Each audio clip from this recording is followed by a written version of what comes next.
بسم اللہ الرحمن الرحیم۔ مسئلہ یہ ہے، وتر کی تیسری رکعت میں اگر کسی سے دعائے قنوت چھوٹ گئی اور اس نے نہیں پڑھی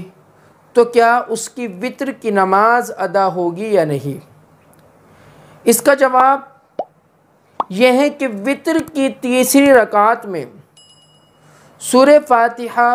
اور سورت کے بعد دعائے قنوت پڑھنا واجب ہے۔ اگر بھولے سے وتر میں تیسری رکعت میں دعائے قنوت چھٹ گئی، ترک ہو گئی، سہواً وہ دعائے قنوت نہیں پڑھ سکا اور رکوع میں چلا گیا، اب یاد آتا ہے کہ مجھ سے تو دعائے قنوت چھٹ گئی جو کہ مجھے پڑھنی تھی، اب اپنی نماز پڑھتا رہے، رکوع کر لے، سجدے کر لے، اب آخری قاعدے میں جب بیٹھے گا تو اب اس کو سجدہ سہو کرنا پڑے گا۔ سجدہ سہو کر لے گا، اس کی نماز وتر ادا ہو جائے گی، وتر کی نماز اس کی ادا ہو جائے گی جب وہ سجدہ سہو کر لے گا۔ لیکن اگر سجدہ سہو نہیں کیا اور اس نے سلام پھیر لیا، وتر کی نماز مکمل کر لی، اب اس کے لیے ضروری ہے کہ وتر کی نماز دوبارہ پڑھے، اس کی وہ نماز واجب چھٹنے کی وجہ سے ناقص ہوئی ہے، تو اس لیے اس کو وقت کے اندر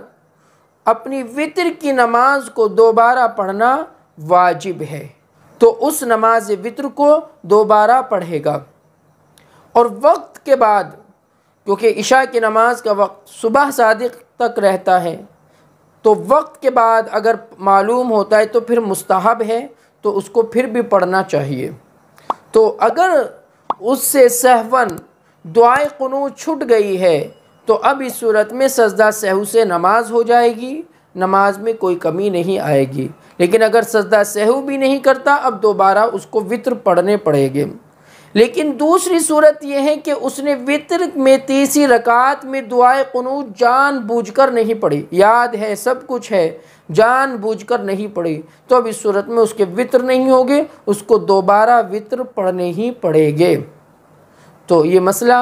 وتر میں دعائے قنوت کا واضح ہو گیا ہوگا کہ اگر عمدن چھوڑے تو وتر نہیں ہوگے، سہواً اگر چھوڑتا ہے سجدہ سہو کر لے گا، اس کی نماز ہو جائے گی۔ آپ نے ہمارے چینل کو اگر اب تک سبسکرائب نہیں کیا تو چینل کو سبسکرائب کر لے،